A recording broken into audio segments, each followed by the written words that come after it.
Fazia algum tempo que eu queria abordar aqui com vocês a incidência do fenômeno da internet sobre a comunicação e, por via de consequência, na política. E aí eu vejo essa notícia ontem no jornal É o País, no seu site, não é? Em que o jornal espanhol, com grande influência na América Latina e também nos Estados Unidos, este jornal, como se sabe, é o maior jornal em língua espanhola. E ele agora resolveu retirar sua circulação em papel impresso de todo o continente latino-americano, sobretudo no México e na Argentina, onde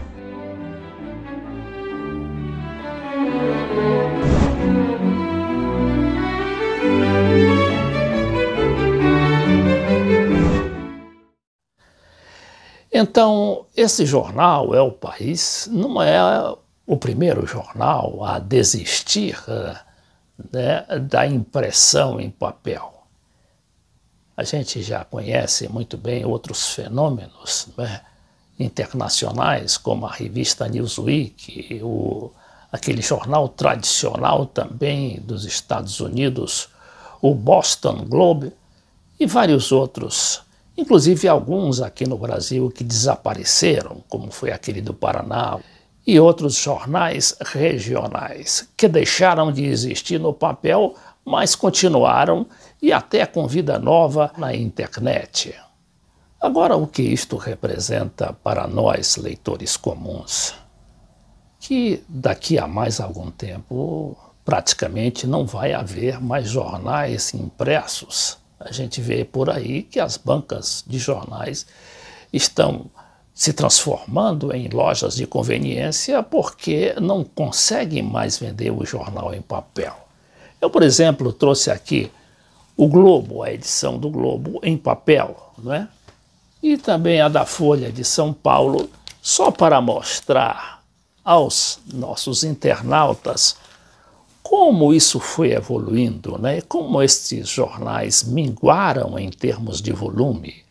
A gente se recorda que o Estadão de São Paulo, por exemplo, tinha edições de 140 páginas. E era bem maior, né? O jornal, o tamanho, o formato do jornal. E isso foi minguando, até chegar a essas edições hoje muito mirradas. Mas isso não significa nenhum retrocesso em termo informativo ou mesmo publicitário, o poder de influência desses jornais. Alguns estão mal das pernas por outras razões, mas eles souberam, como o jornal É o País, reforçar em seus sites na internet para que sua influência fosse transferida para o meio digital. E aí o leitor acaba sendo beneficiado, porque os custos baixam, e muito. Por exemplo, um jornal aqui, Folha de São Paulo, aqui em Brasília, está a R$ 5,00, e na internet uma assinatura sai por R$ 29,00. Ou seja, você, se for comprar 30 jornais, vai dar R$ 150. Também tem a vantagem de ter a notícia quase que instantânea ali no celular, com a facilidade de busca, já não tendo que passar horas e horas à procura de um assunto, de um nome, de um evento, ao folhear um jornal. Então tudo isto é muito mais prático. E claro que temos um problema seríssimo, que é do efeito devastador que isso causa no mercado de emprego, porque quantos milhares ou milhões de empregos não foram perdidos aí nessa indústria da informação dos jornais? Porque isso não deixa de ser também uma cadeia de produção, porque o jornal tem os jornalistas, que tem de pagar, os jornalistas, os repórteres, os analistas políticos, esportivos. Tem também o pessoal da revisão, o pessoal da impressão, o pessoal da pesquisa e da administração, para não falar na distribuição, que é outro grande gargalo que acabou se apresentando aí com a digitalização. Para vocês terem uma ideia da complexidade da distribuição de jornal, como ocorria até certo tempo atrás. Eu estava na Argentina, eu me lembro que há cerca de uns 7 anos, e aí houve uma greve contra os jornais, a partir dos caminhoneiros, os caminhoneiros peronistas que estavam insatisfeitos com a distribuição e com o pagamento que os donos dos jornais faziam para os fretes e também para aquele pessoal que vendia o jornal. E aí o que aconteceu?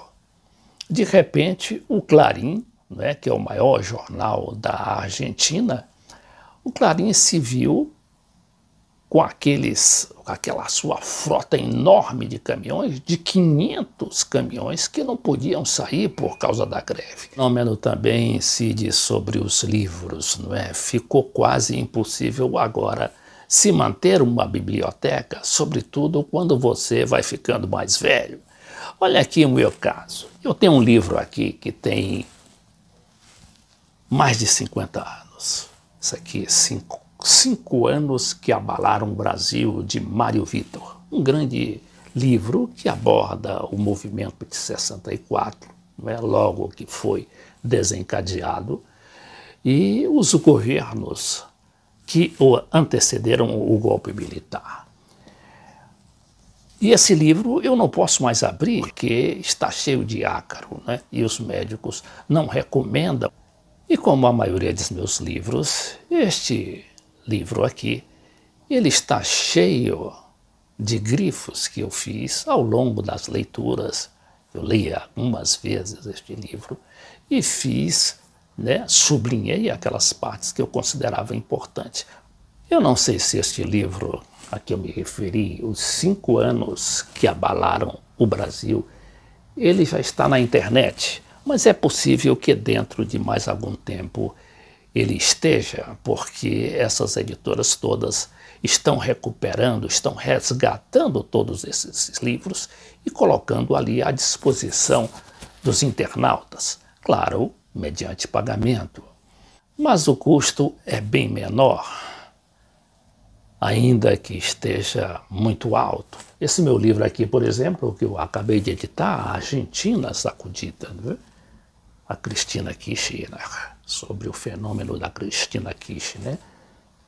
Esse livro ele custa R$30 na Amazônia, é edição impressa, e R$28 na edição digital. Isso não tem explicação, porque no livro, em papel, você tem o papel, você tem a impressão, você tem a distribuição, que é também muito cara, e aí está no mesmo preço, é complicado. Mas mesmo assim, há uma grande diferença, já a gente observa nos grandes lançamentos, inclusive, uma diferença de pelo menos 50%. E também a digitalização acaba beneficiando o autor. Eu, por exemplo, editei esse livro aqui pela Aquariana, né, que é a mesma editora, só com outro nome, desse livro sobre a Cristina, que se chama Editora Oca hoje. Esse livro foi editado há 11 anos, em 2008. Só que ele não foi digitalizado por outras razões. Não foi digitalizado. A editora certamente na época não tinha disponível os meios que tem hoje, como fez com o livro da Cristina, que editou ao mesmo tempo, tanto na edição impressa quanto na edição digital. Mas o que é que eu vou fazer agora? Agora o Brizola vai completar 100 anos de nascimento em 2020. Então eu já estou preparando uma edição mais digital, a edição do mesmo livro, só que ampliada e, claro, revisada. E nessa edição eu posso me estender à vontade. O livro tem 544 páginas. E eu vou precisar de pelo menos outras 50 a mais. Eu sei que muita gente, principalmente as pessoas mais idosas, elas resistem muito e se aferram àquele fetiche do papel. Não, porque é bem melhor ler o livro no papel do que ficar ali mexendo no celular ou no computador. Mas não é. Isso é um engano, porque as pessoas, depois que têm e se habituam a ler esse material na internet, seja livro ou jornal ou qualquer outra coisa, ciências, medicina, eles ficam com a tranquilidade, por exemplo, de estar à espera num consultório médico ou dentário, de ali ganhar tempo e ler e fazer a sua leitura em qualquer lugar em que estiver. Isto é bem mais fácil e tem mais a vantagem das pessoas, principalmente, que cuidam em sublinhar aqueles fatos, eventos ou nomes que considerem importantes, inclusive para a utilização posterior.